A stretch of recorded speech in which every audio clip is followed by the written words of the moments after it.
Assalamualaikum warahmatullahi wabarakatuh. Halo anak-anak, kita berjumpa kembali dalam pertemuan kita yang kedua, yaitu dengan tema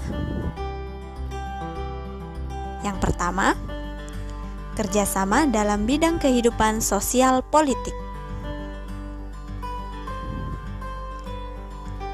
Landasan kehidupan sosial politik masyarakat Indonesia adalah sila keempat pada Pancasila yang berbunyi kerakyatan yang dipimpin oleh hikmat kebijaksanaan dalam permusyawaratan perwakilan. Perilaku politik harus didasari nilai hikmat, kebijaksanaan, permusyawaratan, dan perwakilan. Adapun dua maksud daripada sila keempat dalam Pancasila, yaitu hikmat kebijaksanaan yang merupakan refleksi atau tujuan sebagaimana dikehendaki oleh pembukaan Undang-Undang Dasar Negara Republik Indonesia tahun 1945. Hal ini berarti bahwa susunan negara Republik Indonesia yang berkedaulatan rakyat hendaknya didasarkan pada nilai-nilai ketuhanan, perikemanusiaan, persatuan, permusyawaratan, dan keadilan. Kemudian dari kata permusyawaratan. Permusyawaratan adalah suatu tata cara yang khas kepribadian Indonesia untuk merumuskan atau memutuskan suatu hal berdasarkan kehendak rakyat hingga tercapai keputusan yang berdasarkan kebulatan pendapat atau mufakat. Perwakilan adalah suatu sistem dalam arti tata cara atau prosedur yang mengusahakan turut sertanya rakyat mengambil bagian dalam kehidupan bernegara, antara lain dilakukan dengan melalui badan-badan perwakilan. Tolak pangkal pelaksanaan kehidupan sosial politik bangsa Indonesia adalah gotong royong yang tercermin dalam proses pengambilan keputusan di lembaga-lembaga negara dan organisasi kemasyarakatan dengan cara musyawarah untuk mufakat. Setiap orang yang bermusyawarah bekerja sama mencari kesepakatan atau untuk mengatasi permasalahan. Mufakat sebagai hasil musyawarah akan berhasil apabila mengembangkan sikap saling menghormati dan tidak memaksakan kehendak kepada siapapun. Melalui musyawarah, keputusan yang dihasilkan merupakan keputusan bersama sehingga semua pihak ikut bertanggung jawab melaksanakan keputusan tersebut. Bagian yang kedua yaitu kerjasama dalam bidang kehidupan ekonomi. Dalam kehidupan ekonomi, kerjasama digambarkan pada pasal 23A Undang-Undang Dasar Negara Republik Indonesia tahun 1945 yang berbunyi pajak dan pungutan lain yang bersifat memaksa untuk keperluan negara diatur dengan undang-undang. Pajak digunakan oleh negara untuk membiayai pembangunan nasional. Dengan demikian, pembangunan nasional untuk kesejahteraan dan kemakmuran rakyat dibiayai dari pajak.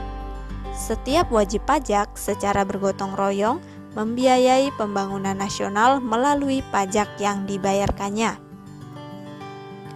Kemudian, pada pasal 33 ayat 1 Undang-Undang Dasar Negara Republik Indonesia tahun 1945 menyatakan perekonomian disusun sebagai usaha bersama berdasarkan asas kekeluargaan. Hal ini berarti dalam kegiatan usaha ekonomi digunakan prinsip kerjasama, saling membantu dalam suasana demokrasi ekonomi untuk mencapai kesejahteraan bersama secara adil.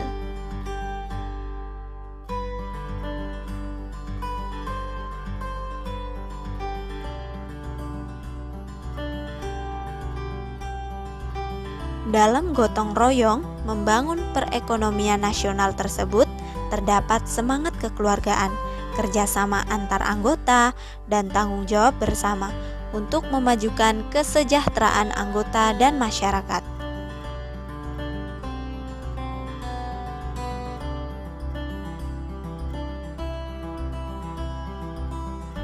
Wujud badan usaha yang diharapkan dalam pasal ini adalah koperasi.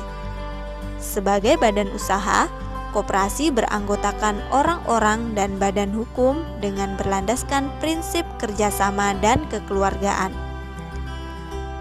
Gotong royong dan kekeluargaan merupakan salah satu asas koperasi.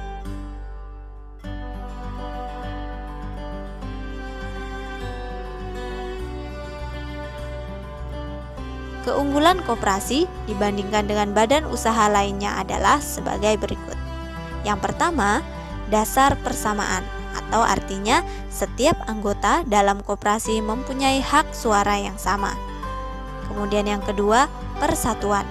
Artinya, dalam koperasi setiap orang dapat diterima menjadi anggota tanpa membedakan agama, suku, bangsa, dan jenis kelamin. Yang ketiga, pendidikan. Yang berarti koperasi mendidik anggotanya untuk hidup sederhana, tidak boros, dan suka menabung. Yang keempat, demokrasi ekonomi. Artinya, imbalan jasa yang disesuaikan dengan jasa masing-masing anggota berdasarkan keuntungan yang diperoleh. Kemudian yang kelima, demokrasi kooperatif. Artinya, koperasi dibentuk oleh para anggota yang dijalankan oleh anggota dan hasilnya untuk kepentingan anggota. Berdasarkan keunggulan ini, koperasi sangat baik dikembangkan dengan sungguh-sungguh, jujur, dan baik sebagai wahana yang ampuh untuk mencapai suatu masyarakat yang adil dan makmur.